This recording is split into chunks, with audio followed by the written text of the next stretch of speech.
Salut à tous, c'est Magic29. Alors aujourd'hui on se retrouve pour un nouveau tour de cartes expliqué, assez bluffant et assez visuel. Donc vous pouvez déjà vous abonner à la chaîne en cliquant ici, si ce n'est pas déjà fait. Et vous pouvez aussi liker la page Facebook, le lien sera dans la description de la vidéo. Allez, le tour de cartes tout de suite. Donc pour ce tour de cartes, il va nous falloir un jeu de 52 cartes ainsi qu'un spectateur. Donc le magicien peut mélanger le paquet devant le spectateur si celui-ci le désire. Voilà. Montrer qu'il n'y a absolument rien d'anormal. Voilà. Et inviter le spectateur à prendre une carte. Par exemple, celle-ci. Donc, le magicien, non, je veux dire, le spectateur, il retire sa carte. Voilà. Et ensuite, il la redonne au magicien, qu'il la perd quelque part dans le milieu du jeu. Voilà. Donc, quand on est là, pardon. Quand on est là, votre carte est perdue quelque part dans le milieu du jeu, on ne sait pas où. Et là, le magicien, il va faire quelque chose de magique, il va passer la main au-dessus, claquer les doigts, et là, si tout s'est bien passé, on va venir regarder dans le paquet. Voilà, il y a une carte qui est retournée. Le 10 de carreau, je crois que c'est votre carte. Allez, les explications tout de suite. Donc pour les explications de ce petit tour de magie assez sympa et visuel pour le spectateur.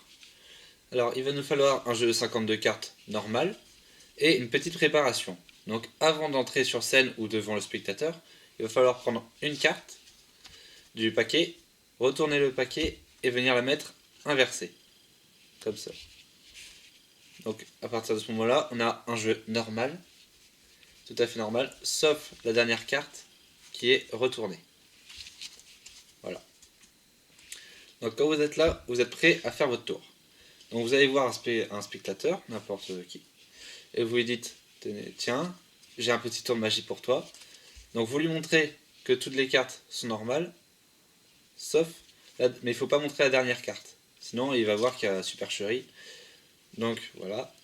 Et vous faites semblant de mélanger. Donc moi le mélange que j'ai fait tout à l'heure, j'ai pris le paquet face au spectateur, et pour battre les cartes, en fait, je suis venu prendre la première carte et la dernière carte. C'est-à-dire, avec mon pouce, j'ai pris la première, et derrière, j'ai pris la dernière. Ce qui fait qu'en battant le reste du paquet sur le dessus, la dernière carte est toujours inversée. Voilà. Donc vous le faites sans que le spectateur s'aperçoive qu'il y a la dernière carte qui est retournée. Voilà. Et ensuite, vous venez lui montrer que toutes les cartes sont normales, en faisant bien attention bien sûr à ne pas montrer la dernière carte. Voilà, donc vous l'invitez à prendre une carte, par exemple celle-ci, et lorsque le spectateur va la regarder, discrètement vous allez retourner le paquet, comme ça. Et avec la dernière carte, ça donnera l'illusion que le paquet est normal. Donc pendant que le spectateur il retient sa carte, ici en l'occurrence le 6 de pique, vous retournez le paquet. Donc quand c'est fait, vous demandez au spectateur de redonner sa carte pour que vous la perdiez quelque part dans le milieu du paquet. Voilà. Et c'est ici qu'il va y avoir une petite manipulation à faire parce que lorsque vous remettez la carte, discrètement, vous allez essayer de retourner sans que le spectateur ne s'en aperçoive. Donc c'est assez difficile à faire, je vous l'accorde. Donc voilà. Donc là, du coup, sa carte est inversée au reste du paquet. Donc vous êtes là. Vous mettez le 6 de pique normalement dans le paquet, sauf que bien sûr il a inversé le paquet. Voilà.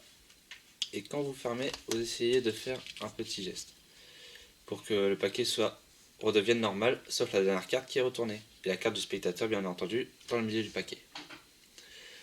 Donc voilà. Donc à partir de ce moment-là, le spectateur pense sa carte perdue, quelque part dans le milieu du paquet. Mais en fait, c'est la seule qui est retournée, à part bien sûr la dernière. Et vous faites du coup un petit geste pour dire que quelque chose de magique s'est produit. Voilà.